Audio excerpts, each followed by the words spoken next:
July 17th, 2002, Butler County, Pennsylvania. After spending the night partying, 15-year-old Scott Fosnaught and his 15-year-old best friend Shawn Baur leave a friend's house in order to walk back home during the early morning hours. Shortly thereafter, their bodies are discovered by the side of a rural road, and Scott's injuries seem to indicate that he was the victim of a hit and run by a vehicle.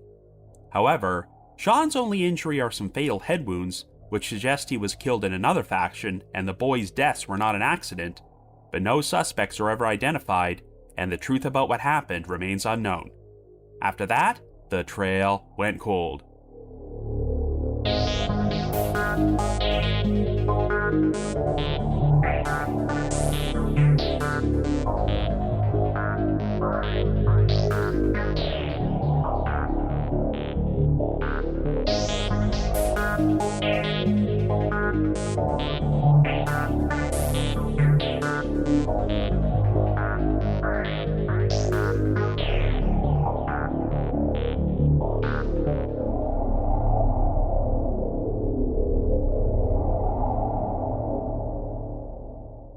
Hello everyone, and welcome to our latest episode of The Trail Went Cold.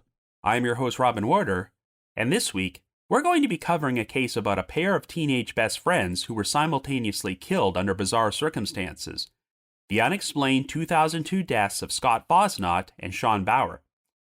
After a night of partying and drinking, Scott and Shawn left a friend's residence shortly before 1:30 a.m. in order to walk back home down a dark country road in Butler County, Pennsylvania, but sometime within the next 20 to 30 minutes, their bodies would be discovered by the side of the road after both boys suffered fatal injuries.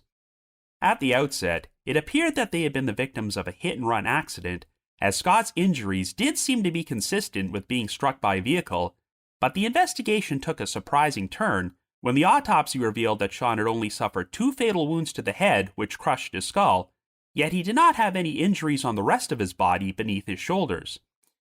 While his manner of death has never been conclusively determined, it seems pretty unlikely that Shawn was struck by a vehicle, so how could 2 victims who were found at the same crime scene, who were presumably killed at the same time, have such drastically different injuries?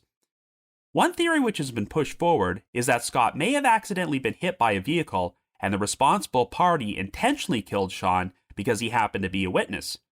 But rumors have also circulated around the community that the whole thing was staged to look like an accident and both boys were intentionally targeted. Whatever happened, there is not much in the way of evidence, and investigators have had very few leads to work with, so no one has ever been named as a suspect or person of interest.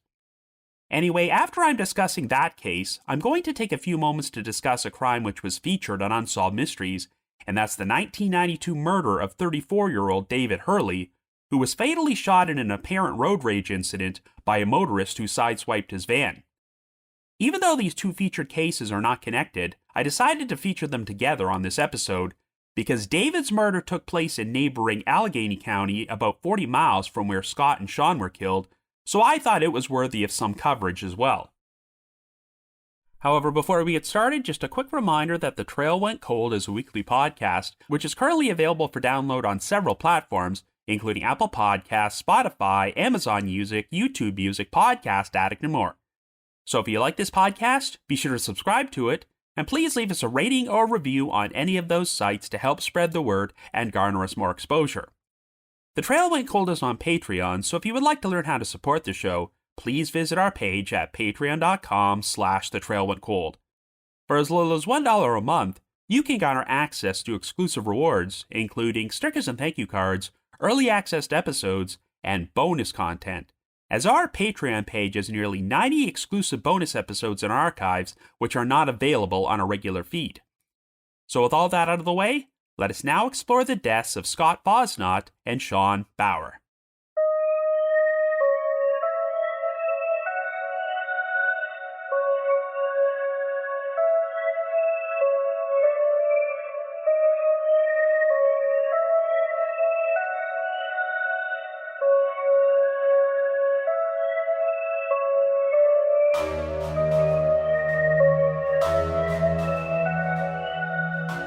Our story begins in 2002 in Butler County, Pennsylvania, and our 2 victims are 15-year-old Scott Fosnaught and 15-year-old Shawn Baur.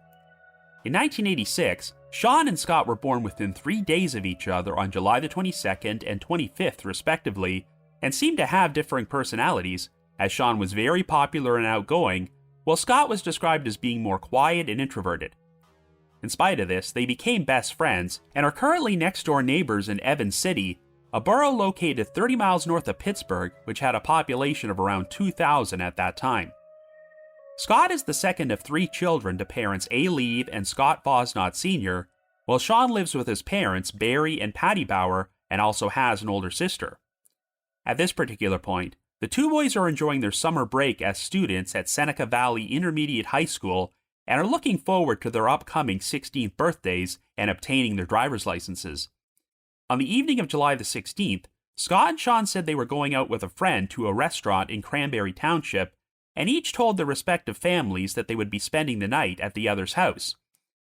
They both left at around 7 p.m., but in actuality, they decided to spend the evening with some friends at an outdoor party, which took place at a pond located next to an abandoned farmhouse on Water Station Road in Forward Township. This was a popular spot for the local kids to go to partake in underage drinking, and according to their friends, in order to celebrate their upcoming birthdays, Scott and Shawn both consumed alcohol that night, but did not become noticeably intoxicated. After the party ended, the 2 boys went to the home of another friend named Danny Rice, who lived in the borough of Mars on a winding 2-lane country road known as Cash Dollar Road. Danny would later claim that Scott and Shawn both stayed there until sometime before 1:30 a.m. on July the 17th, as they were planning to walk down Cash Dollar Road and take a shortcut through a wooded area to Shawn's house, which was located about a mile and a half away. But after the 2 boys left the Rice residence, this would turn out to be the last time they were confirmed to be alive. Sometime between 1:50 and 2 a.m., a motorist was driving down Cash Dollar Road when she noticed what appeared to be the bodies of 2 teenage boys lying by the side of the road next to a cornfield. She used her cell phone to call the police, and when they arrived at the scene, the bodies were identified as Scott and Shawn. The location was only about a quarter-mile away from the Rice residence, and Scott was pronounced dead at the scene. Shawn was still alive, so arrangements were made to use a helicopter to transport him to Allegheny General Hospital in Pittsburgh, but he passed away shortly after he arrived at 3:33 a.m. In an ironic turn of events, Shawn's mother, Patty Baur, got up early and drove to work only a few hours after the bodies were found, and she would later say that she saw police lights in the distance at the crime scene without even realizing that it was related to the death of her son. The investigation wound up in the hands of the Pennsylvania State Police, and the cause of death for both boys was determined to be blunt force trauma. Since traces of grease were found on the boys' bodies, the authorities initially figured that Scott and Shawn had both been struck by a vehicle and were the victims of a hit-and-run accident. Scott had severe injuries all over his body, including a torn aorta and a split kidney, and the police suspected that he had been struck by a larger vehicle such as a truck or a van and killed instantly. The coroner estimated that Scott's time of death occurred at around 1:30 a.m., which was shortly after he left the Rice residence and about 20 minutes before his body was discovered. While there was speculation that Scott may have been dragged down the road for a short distance, there were no drag marks or brush burns on his body. And surprisingly, there were no skid marks found at the scene, or any parts, paint chips, or broken glass to indicate that a vehicle had sustained any damage. To everyone's surprise, it turned out that Shawn's injuries were not consistent with being struck by a vehicle, and the authorities would describe them as being quote-unquote equivocal when comparing them to Scott's injuries. It turned out that Shawn had received 2 wounds to the head, which resembled 3 circles that were nearly connected, and the force of these blows were so strong that they crushed his skull. But since he had no injuries anywhere else on his body beneath his shoulders, it did not appear that he had been the victim of a hit-and-run, and his manner of death was unclear. Even though the 2 boys had been drinking alcohol prior to their deaths, the toxicology reports confirmed their friends' claims that they were not overly intoxicated, and since no trace of drugs was found in their systems, it seemed unlikely that Shawn could have suffered his head injury from an accidental fall. One theory which was pushed forward was that even if Shawn was not directly struck by a vehicle, he still could have been hit in the head with something that was protruding from it, such as a side view mirror. Another odd detail about the crime scene was that blood was on the ground about 200 feet from the spot where the boys' bodies were found, So another potential theory was that Scott had been hit by a vehicle and the responsible party decided to kill Shawn in another fashion because he was a witness to what happened. Investigators asked any potential witnesses who had been near Cash Dollar Road between 1 and 2 a.m. on July the 17th to come forward if they saw or heard anything unusual, and they also advised everyone to keep an eye out for suspicious vehicles which showed signs of recent unexplained damage. Over the next several weeks, a number of individuals were interviewed by the Pennsylvania State Police, and at least 10 vehicles were analyzed, but none of them were linked to the boys' deaths. Scott and Shawn were both laid to rest at Evans City Cemetery, and Shawn's head injury was described as being so severe that his family had to put a hat on him for his open casket funeral. Well, on September the 16th, the state police announced that they had arrested a 21-year-old Cranberry Township resident named Riley Schneider, though it was not related to his direct involvement in the boys' deaths.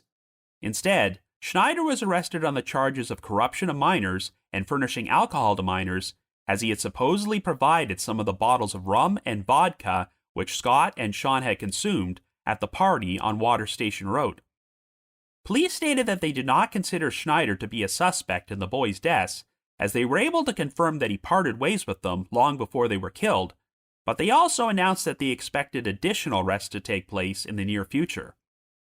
On September the 26th, the state police and the boys' families held a press conference at Evans City Cemetery near their graves, asking anyone to come forward with information. Patty Baur stated, quote, "Knowing that our boys died as the result of an accident and not intentionally killed would be a great comfort to our families. If the person responsible came forward and described how this accident occurred before being identified by the police, then we would know in our hearts how sorry this person was." End quote. In April of 2003, it was announced that 36-year-old Linda Rice, the mother of the boy's friend Danny Rice, had also been arrested, and much like Riley Schneider, she was charged with corruption of minors and furnishing alcohol to minors. On the night of the party, Linda had driven Shawn and 3 other underage teenagers to a liquor store and used their money to buy them a bottle of vodka. She eventually agreed to plead guilty to all the charges and received a sentence of 2 years probation, but once again, it does not appear the authorities believe that Linda had any involvement in the boys' deaths, and there would be no further arrests related to the case. None of the other individuals who had partied with Scott and Shawn that night were considered to be suspects either, as most of them did not have access to a vehicle and had parted ways with the boys long before they were killed. The investigation remained at a standstill, but in July of 2004, to commemorate the 2-year anniversary of the boys' deaths, a new billboard was erected on Evans City Road about 3 miles from the crime scene, which offered a $20,000 reward for information which had been raised by local merchants and Pennsylvania Crime Stoppers. The billboard also featured photos of Scott and Shawn alongside the words, quote, "Could it be you?" and, quote, "Please help these parents." Over the next several years, the victims' loved ones would hold frequent vigils on the anniversary of their deaths and continually sent out public pleas for anyone to come forward if they had information. In 2012, on the 10-year anniversary of the crime, Shawn's father, Barry Baur, told the press that it was very difficult not knowing the exact circumstances of how his son died, stating, quote, "It's not even so much who did it, but what happened. It would give us some peace." End quote. As the years went on, Patty and Barry Baur seemed to shy away from speaking to the media, and tragically, Barry passed away in July of 2023 at the age of 64. However, Scott's mother, Alieve, has become the most outspoken advocate for them.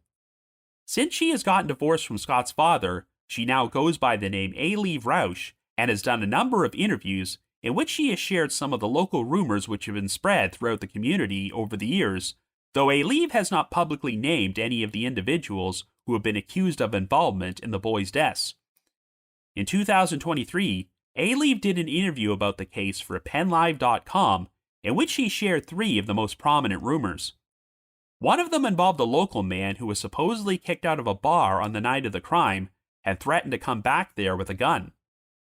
The man never did return, but since he apparently had a personal dislike of Scott and Shawn, there's been speculation that he could have crossed paths with them after he left the bar and killed them after a violent altercation. Investigators did attempt to question this man before he lawyered up. There were also whispers about a man who was allegedly having an affair with the mother of one of the boys' friends, and either Scott, Shawn, or both of them found out about it.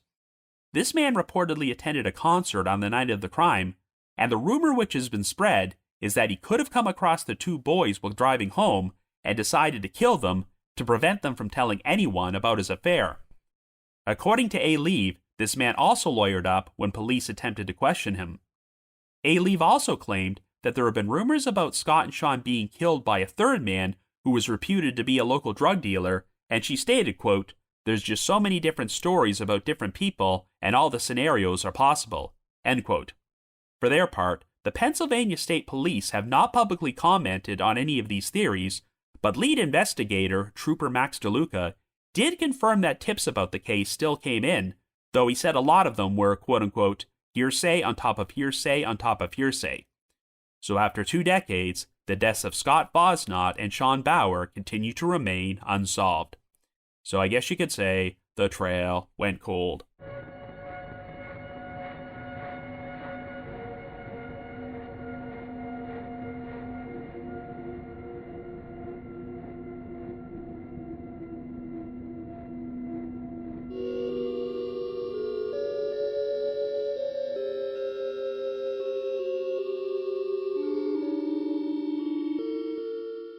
So this is not the only cold case I've covered on this podcast involving a death that may have been caused by a hit and run.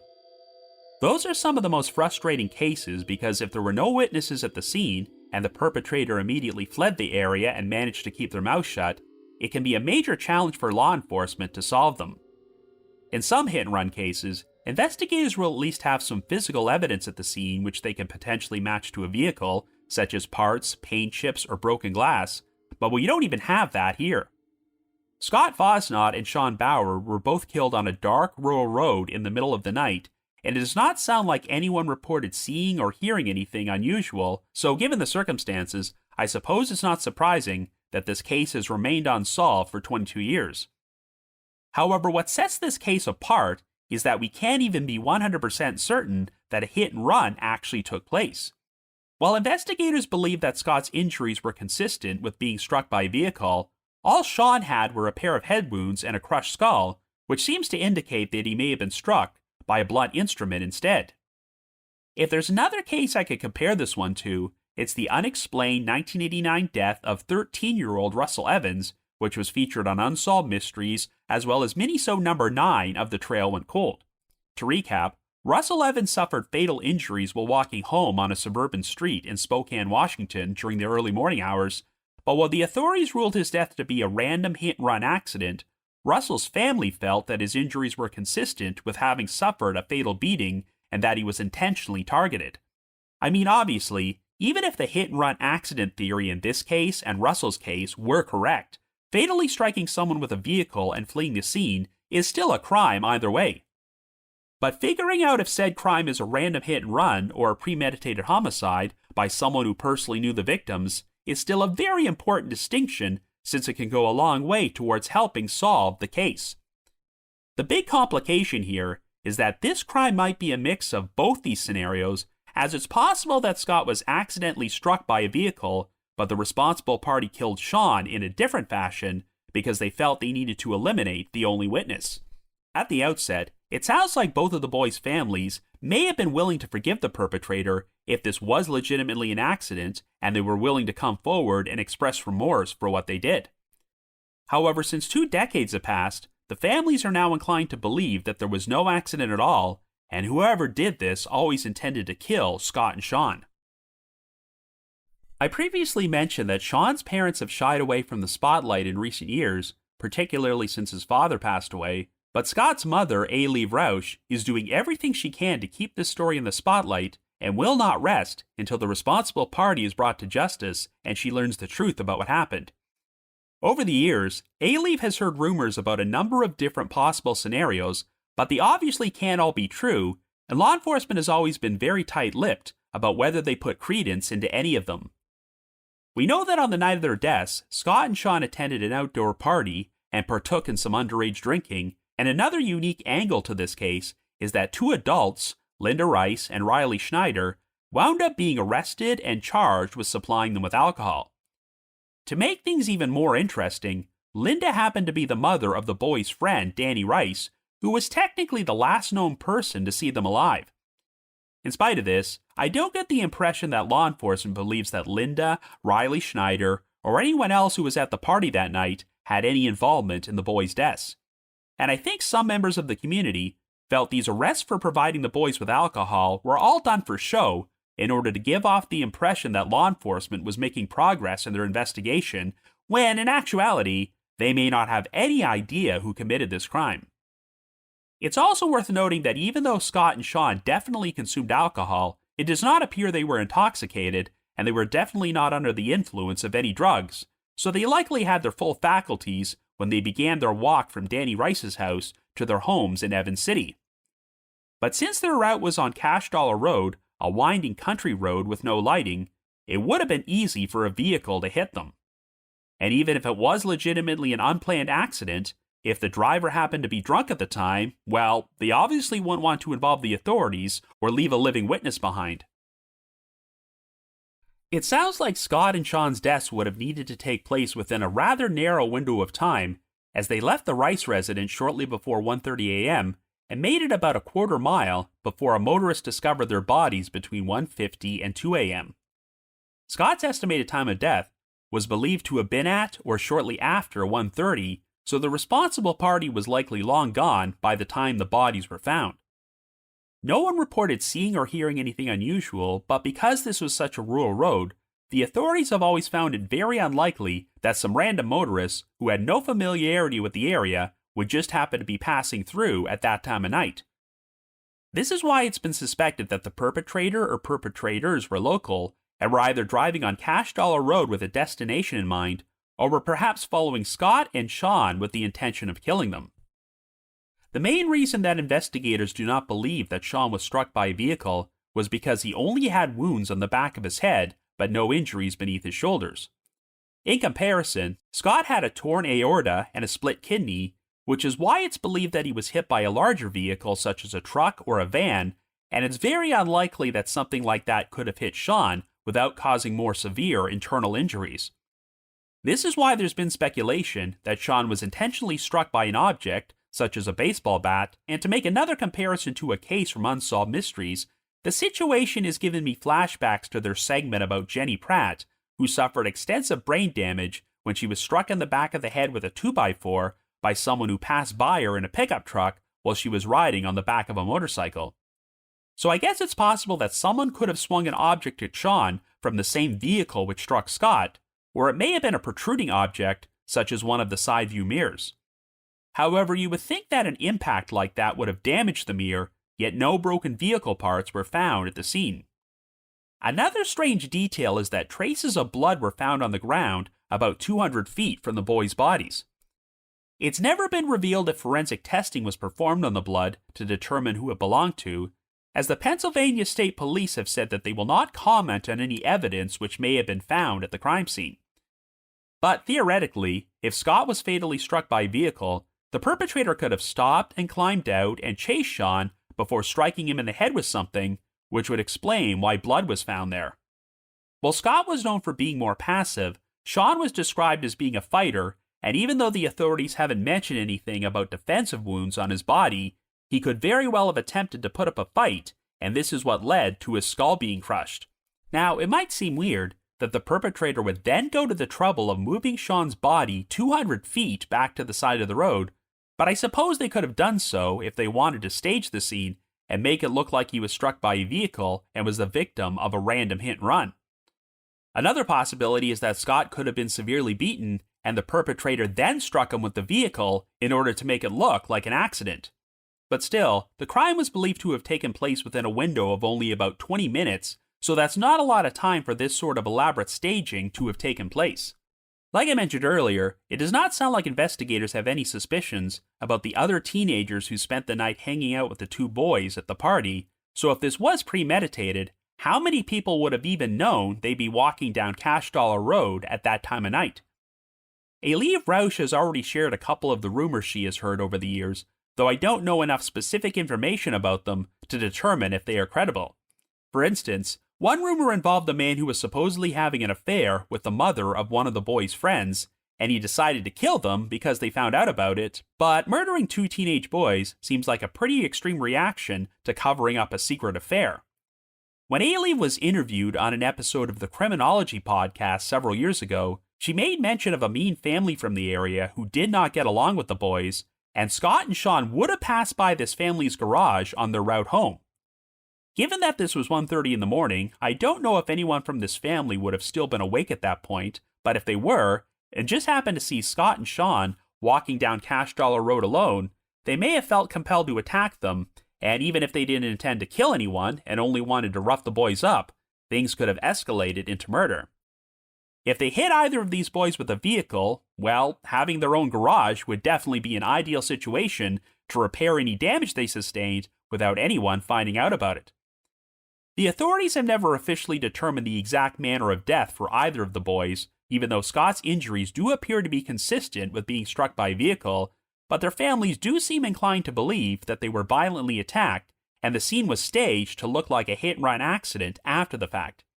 Alieve has always expressed her frustration with the lack of progress from the Pennsylvania State Police and their unwillingness to bring in outside assistance such as the State Attorney General's Office or the FBI. But for all we know, perhaps investigators do already have their own ideas about what happened and just lack the evidence to make an arrest, which is why they're being so tight-lipped about everything. If both boys were killed by a lone hit-and-run motorist who has managed to keep their mouth shut for 2 decades, then it will be difficult to conclusively solve this case unless the perpetrator makes a deathbed confession. However, if this was a premeditated crime and multiple people were involved, then at least it means that more people know the truth and there's a greater chance of someone opening up about it. Due to the lack of physical evidence, this is not one of those crimes that is going to be solved by DNA testing or genetic genealogy, as it may require someone to come forward with information. There is still a $20,000 reward up for grabs, so if you happen to know anything about the deaths of Scott Fosnaught and Shawn Baur, please contact the Pennsylvania State Police at 724-284-8100. That's 724-284-8100. You can also phone in tips anonymously to Pennsylvania Crime Stoppers at 1-800-4PA-TIPS. That's 1-800-472-8477. So now let's take a few moments to discuss the unsolved murder of David Hurley. Our next story also takes place in Pennsylvania, this time in 1992, and our victim is 34-year-old David Hurley. David has one prior divorce under his belt and a daughter from his first marriage, but for the past 9 years, he has been married to his second wife, Pam Hurley, and the couple have 3 sons, ages 9, 6, and 4.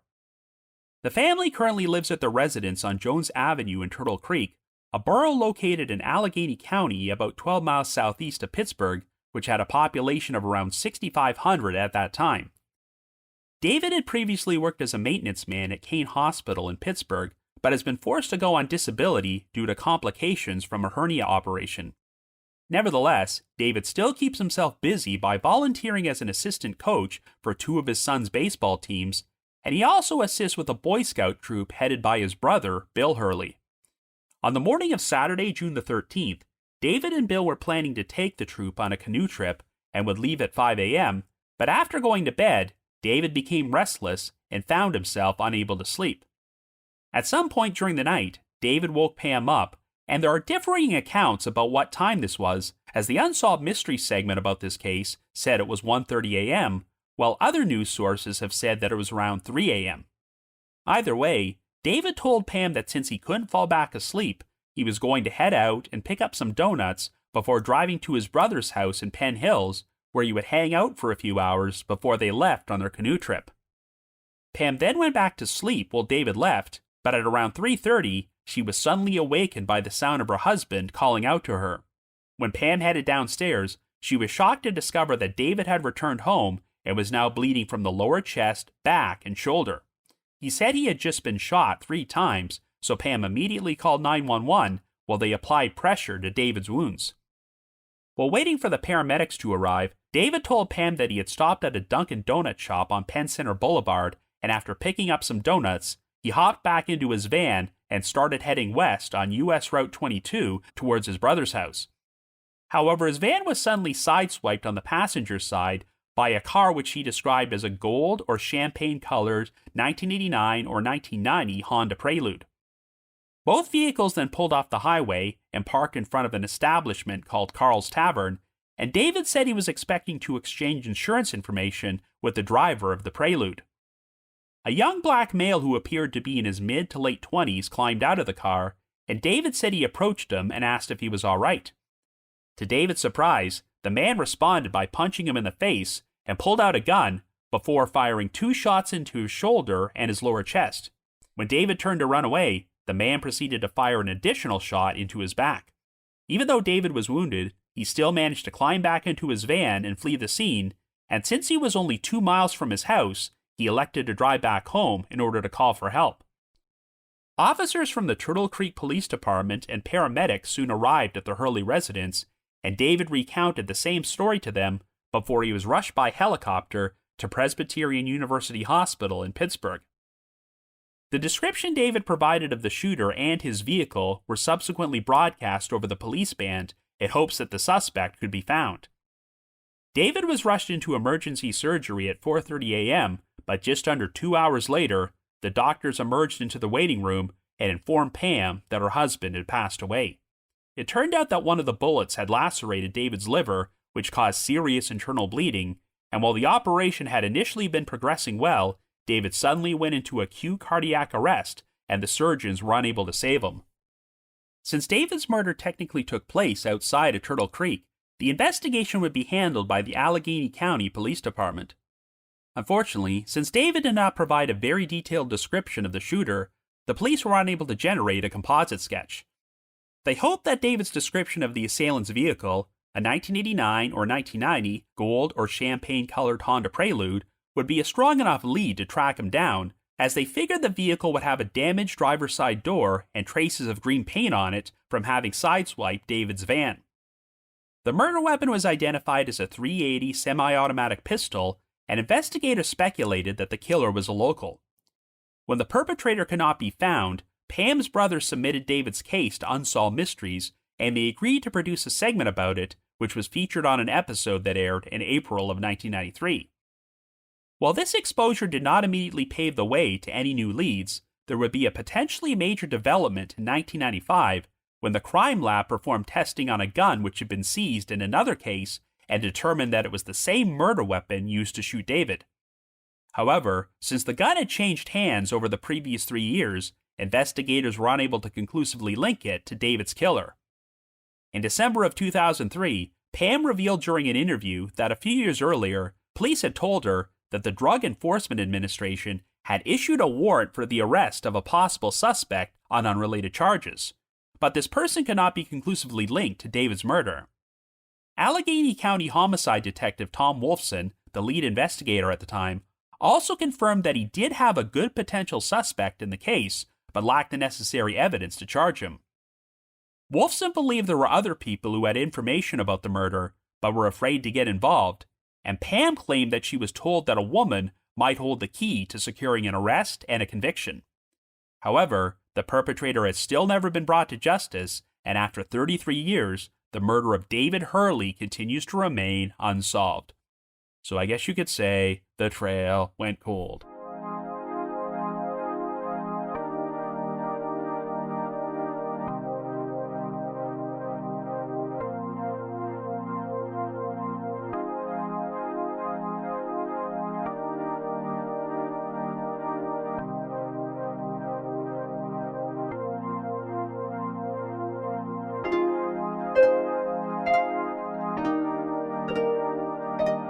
Well, I've said this about a ton of the cases we've covered on this podcast, but this story really haunted me when I first saw it profiled on Unsolved Mysteries back when it originally aired on television, as I found the pure randomness of this crime to be particularly terrifying.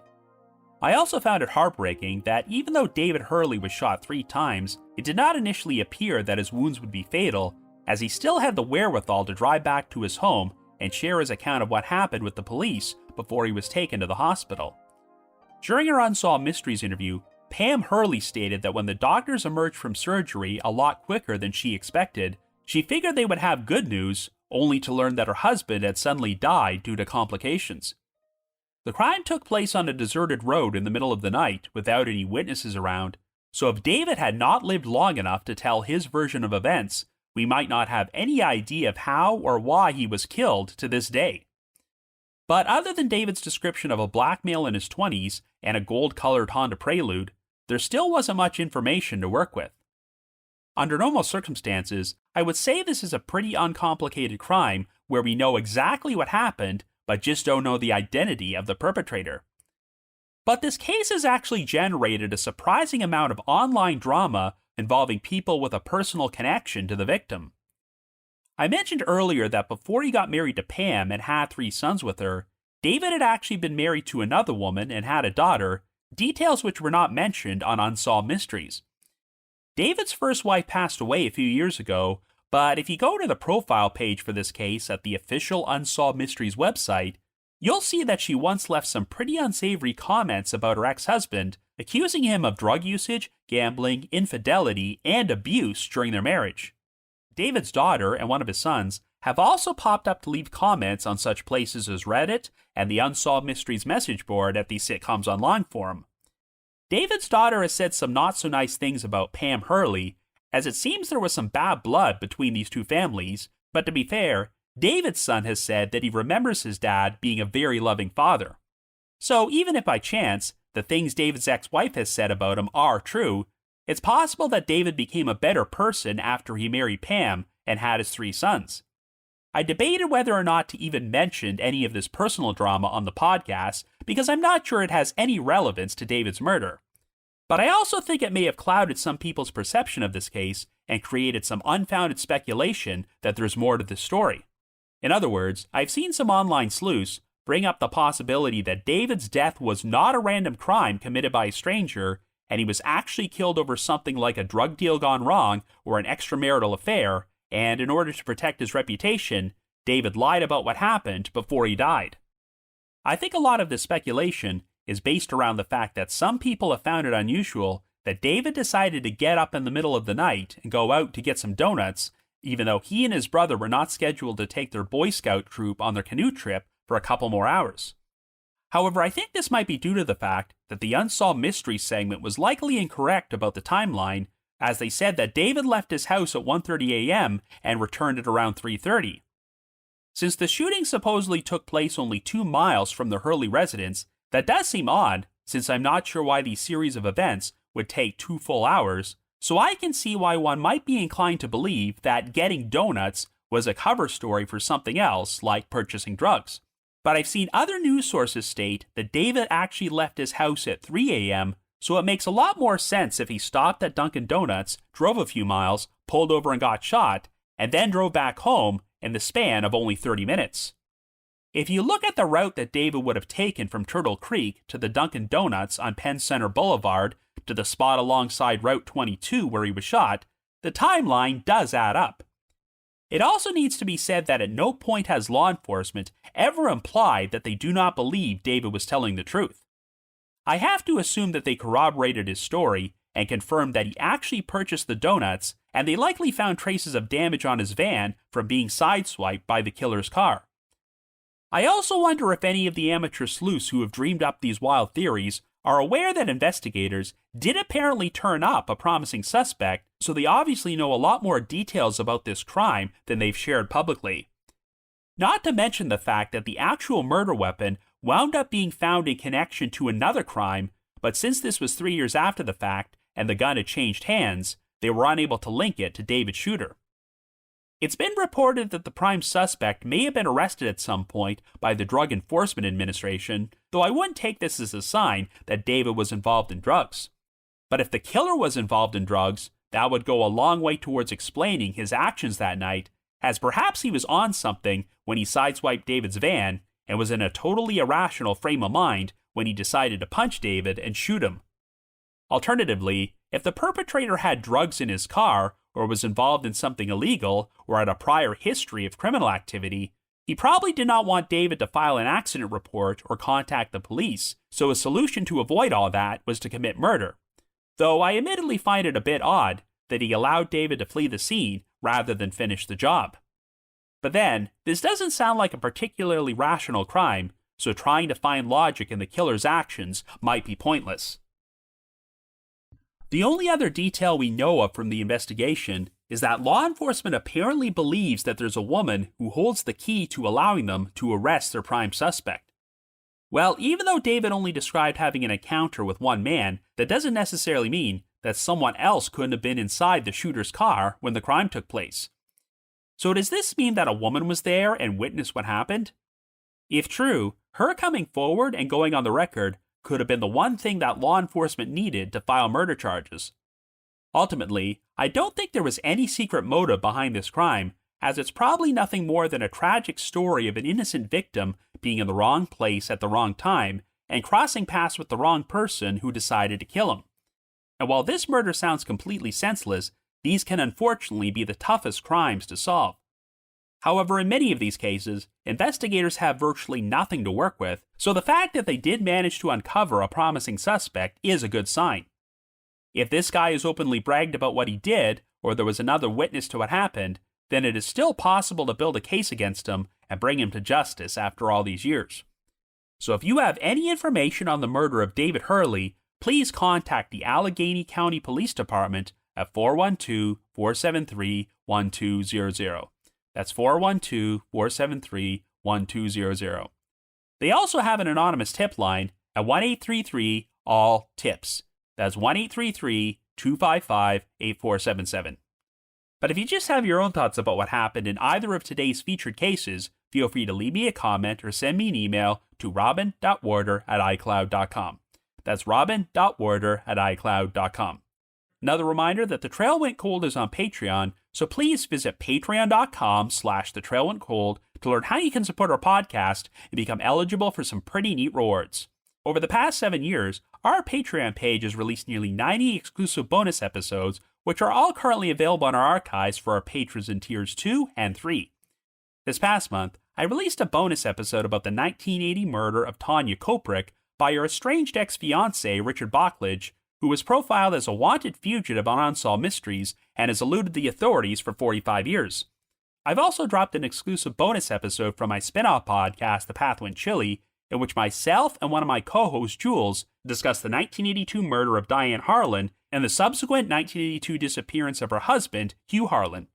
And for our patrons in Tier 3, I've also recorded another new audio commentary track which can be played over a classic episode of Unsolved Mysteries, and we now have nearly 80 of these commentary tracks in our archives. I'd also like to give a shout out to our most recent listeners who have signed up with us on Patreon this week, and they are Brittany H., Gina O., and Josette H. Thank you all so much for your support. I just wanted to give another shout out to my supporters at the Unresolved Mysteries subreddit and the Unsolved Mysteries message board at the Sitcoms Online forum, which has some very interesting discussions about the David Hurley case. I need to provide a big thanks to Miguel Foote, who edits and assembles this podcast together for me, and Vince Nitro, who composes the era music you hear on every episode. If you haven't already, you can like us on Facebook, follow us on Twitter and Instagram, or leave us a rating or review on Apple Podcasts, Spotify, Amazon Music, YouTube Music, Podcast Addict, or whatever your favorite podcasting platform is. So have yourselves a great week, and join us next Wednesday for another brand new episode of The Trail Went Cold.